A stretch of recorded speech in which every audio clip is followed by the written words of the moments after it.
Right. Welcome to the week 13. Um, so in this video, we're talking about how to publish public domain content.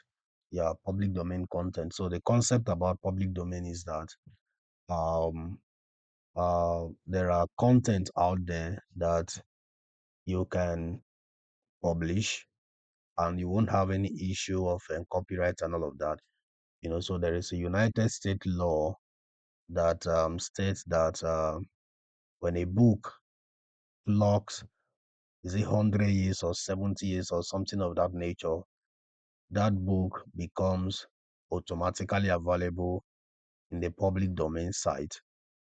So every year, books that were released and the clock 100 years, those books, the author automatically lost copyright of that book. So all the books that you guys are publishing on the Amazon platform, 100 years from now, you won't have the copyright of that book again. That book will be moved into the public domain. In other words, anybody can access your work and then make anything out of it.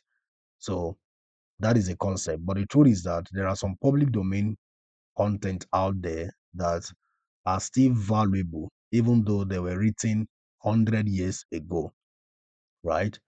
Yeah, because there are some books written by Napoleon Hill, like Think and Grow Rich, is in the public domain. Yeah, and a lot of persons. That is why if you look at it, if you go to the market like the Amazon platform, you will see different version of Think and Grow Rich, different version of Think and Grow Rich, because the book is in the public domain, so people modify it to their taste, and then but the original idea of Napoleon Hill, you know, is what is still found in the book. So there are books written by which other popular author again is that Pride and Prejudice by Z and Joan Austen, or what was that name? It's one other popular book like that. It's also on the public domain. So if you go to the Amazon platform, let me take us directly to the platform so that probably you get to understand what I'm trying to say. So if I go to Amazon.com, you will see book that are on the public domain site. So people have the right to work on that book without any copyright infringement. But Amazon has a rule that you really have to stick to, and the rule is that you must differentiate your work big time. Even though that work is found on the public domain site, you must differentiate it to ensure that your work is not more like a replica of what someone has already done, right? So there are rules guiding the publication of a public domain, and we would really love us to go through those rules. For you to access those rules, all you just have to do is to go to the help section of your Amazon help, and then you type public domain. Type public domain. So you see all the rules and regulations that guide the publishing of public domain content. So with this, you will get to understand what you are supposed to do and what you are not supposed to do. So publishing public domain content, public domain book is one that is not covered by intellectual property rights. That is what Amazon is saying. So usually, because this right have expired, once a book enters public domain, it can be reprinted of content that is in the public domain. However, we may ask you to provide proof that the content you submit is in the public domain.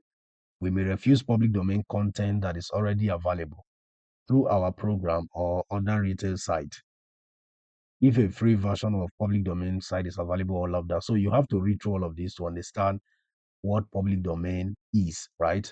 And how you can benefit from it. It is very profitable, as a matter of fact, because there are some books that you see out there that let me show us the practical stuff. Let's say Pride and Prejudice. Pride and Prejudice. You see, Pride and Prejudice is a high in demand book. That's the truth. People love reading this novel. I don't know why, but I don't normally read fictional books or story book that much, so I don't really know. But this book is in high in demand. Look at it, 10,000 search result for this book alone, and um, what was the author name? Jane Austen. Yeah, Jane Austen. That's the author, the original author of the Pride and Prejudice. But if you look at all the Pride and Prejudice that is on this site, that is on the Amazon side, it is written by different authors, so different authors make input, they make modification to the original Pride and Prejudice book. So because the original Pride and Prejudice book is on the public domain side, so different authors, depending on their level of interest and awareness or whatever, they might decide to make illustration to that book and then publish it as their own content. Somebody might just go up and make annotations to the book and then have it published as their own content, and then another person can make translation. So let's say Pride and Prejudice was written in English language. I might decide to translate Pride and Prejudice to Japanese, and then I have it written in Japanese and then publish it, and automatically I can claim copyright of that word. So that is how the public domain concept is about. Like there was a time I translate a book that was written in Indian to English, and I published it. I published the book, and as a matter of fact, the book sold some copies. That was last 2 years or so. So, and anytime I place the book on ad, the book still sell because it's a content that people really want to keep reading. So I've translated a number of books. Like I published a number of public domain work. So it's not something that I'm telling you that I haven't done before. I've practiced it myself, and it's quite profitable as a matter of fact if you do it the right way. So that is what we'll be covering in this video. So one of the most important thing is that please go through your account, go to the help section and then type in public domain and spend time to read through all the stuff that Amazon have to say about the publication of public domain content. Please do that. If you don't do it, don't proceed into creating content for public domain because you end up making a lot of mistake, and Amazon won't tolerate any mistake from your end. Yeah, so if you don't want to lose your account, just go do that. All right, so um let me show something very important as far as publishing public domain is concerned. So here is a template that I normally use, to publish public domain. So the book title, the original author name.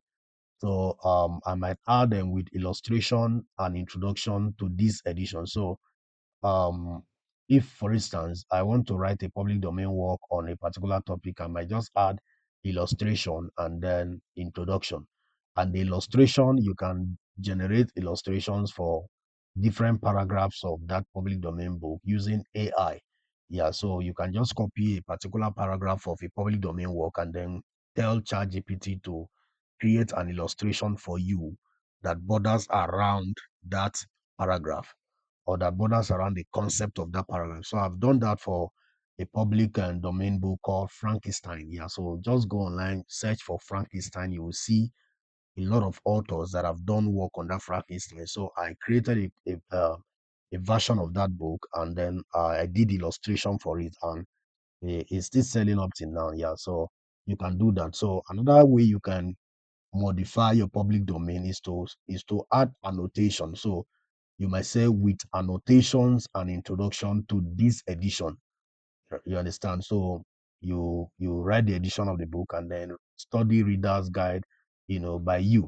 So you can also say new edition, author's introduction. So these are things that you can add to your public domain. So for the book title, look at some of the prompts that I use. So I say, write me a comprehensive copyright note to claim copyright for this additional content for the public domain book. So look at it. I wrote for Frankenstein, so I put it here. So depending on the public domain work you are working on, you can insert it for this section. Also ensure to add a disclaimer and liability note for this additional content as well. So here's the structure that I use. So copyright, disclaimer and liability about this edition, dedication, acknowledgement, reader's guide, preface, a glimpse, so extract from the pages of the public domain book title.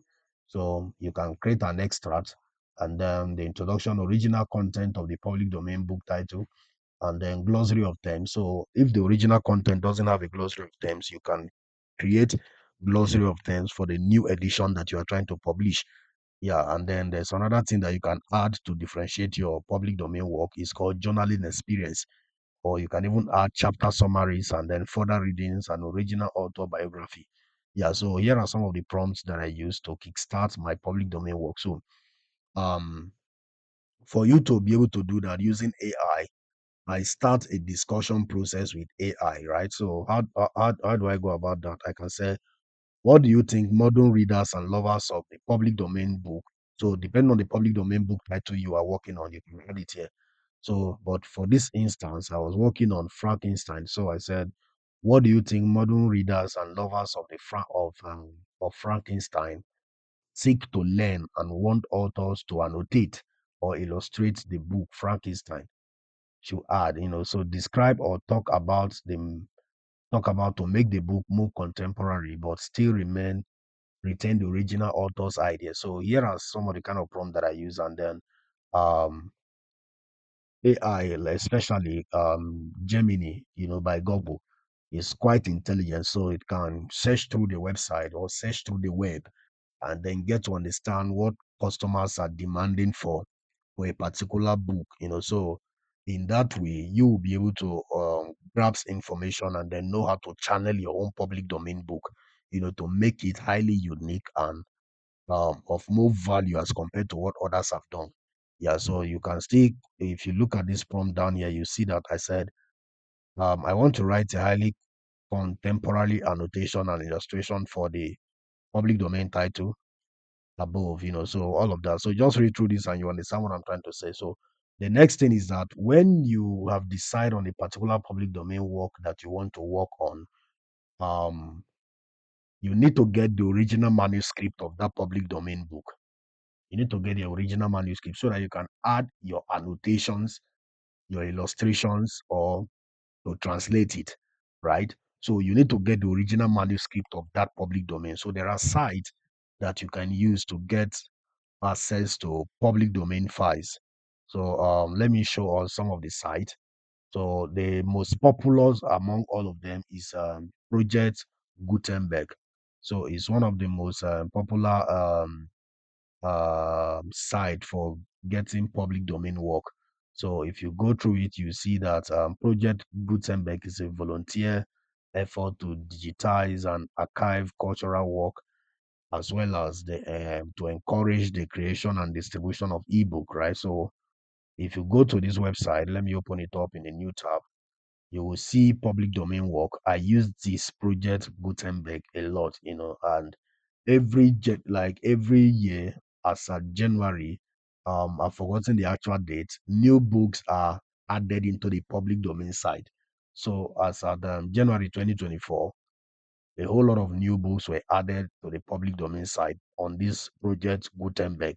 And on a daily basis, people are downloading free public domain book from this Project Gutenberg and upload on Amazon platform and on different platforms out there where public domain content are sold, right? So if you come to the Project Gutenberg website, you will see a whole lot of books that are valuable here. So you can search book by category. So you search book search, bookshelves, and all of that frequently downloaded. So the frequently downloaded, you get to see books that customers or readers are downloading on a regular basis. So you see that um top 100 ebooks that were downloaded as at yesterday. So this book written by William Shakespeare, Romeo and Juliet, is in the public domain.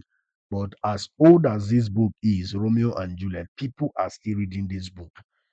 You understand? People are still reading it. And the good part is that you as a recent author, you can, or you as a contemporary author, you can modify the information, or not necessarily modify it. You can add annotations, or add beautiful illustrations to the old Romeo and Juliet book that most of us were opportune to read while we're in secondary school and all of that. So you can add contemporary illustration to Romeo and Juliet book and then publish it as your own book. And I can give you the guarantee that if you are on the favorable side of the demand, you will definitely make a lot of money doing this, right? You will definitely make a lot of money doing this. So you see Pride and Prejudice and a whole lot of other books, that are available on the public domain site. So here are informations about how many books people are downloading. So depending on the one you want, you can search for it. You can search for it, and then if the book is available here, all you just have to do is to search and download, right? So let's say I want to get Pride and Prejudice. So let me just type Pride and Prejudice, Pride and Prejudice, right? So let me search for it. All right. So you see the book. How many persons have downloaded this Pride and Prejudice by Jane Austen? 59,931 persons have downloaded this public domain work.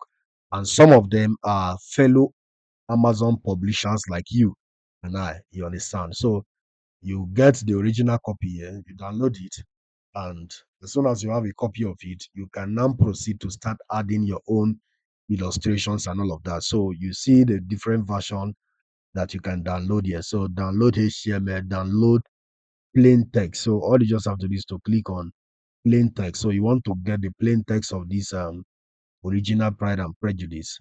So here's a plain text. So all you just have to do is to copy it into your Microsoft Word and then format it accordingly.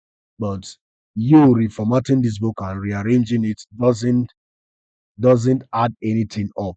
You understand? It doesn't prove whether you now own copyright of it. That is why I'm encouraging you guys to go back and read these Amazon policies on public domain publication. So here is the plain text. So all I just have to do is to copy it and take it to my Microsoft Word or Notepad or Google Docs, depending on the software you are using to format your work, and then start adding your own annotations and all of that. So I won't have to cover all of that, but probably in another video we'll do that. Or you guys definitely know how to do annotations and all of that. It's not a big deal. It's something very simple. You can use AI to generate illustrations, just like you generate regular images for your work. And then you can use Google Docs to translate that book from one language to another, depending on the one you feel customers are searching for, right? So that is that. So let me go back to this website. Yeah. So but for this website, this library Vox, you can use it to get public domain audios, so audio by Dale Carnegie, Napoleon Hill, Frank Alexander, some of those top guys that have written wonderful content, Franklin, Benjamin Franklin, Theodore Roosevelt, Helen Keller. You can get some of their audio files here and then use it according to your description and all of that. So there's no big deal about that. So, but the most frequent visited website when it comes to getting public domain is Project Gutenberg. So check that out and then do justice to it. So which other stuff do I really want to show us about public domain? Let me go through that file again. All right. So yeah, I think that's that. So generally, publishing public domain is very interesting and it can be very lucrative. So if you do a good research, you will know the particular public domain file that customers are looking for, and then in that way you will be able to publish yours and make money out of it with ease, right? So I wish you guys all the best as far as this journey is concerned, and possibly in another video I'll give a quick illustration on how to exactly publish a public domain file, using any any book that I feel is profitable and is in high demand at the moment. Yeah, but for now, that is all about public domain. So make sure you go through the Amazon website to study about the usage of or on how to differentiate your work and how to um, abide by their content guidelines and all of that. Yeah, so that's cool. Thank you.